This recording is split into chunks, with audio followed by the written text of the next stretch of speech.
राज्य सरकारनं मराठा समाजाला दिलेल्या अधिसूचनेवरून खरं तर मराठा क्रांती मोर्चा आक्रमक झालेला आहे। सरकारनं दिलेल्या अधिसूचनेचा आणि आरक्षणाचा काही संबंध नाही असा आरोप जालन्यामधील मराठा क्रांती मोर्चानं केलाय।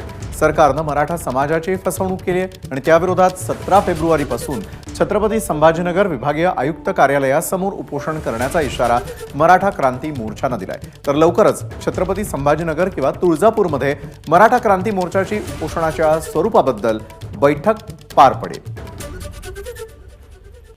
अधिसूचना ही संपूर्णतः मराठा समाजाची फसवणूक आहे। या अधिसूचनेचा आणि मराठा आरक्षणाचा कुठेही काही संबंध नाही।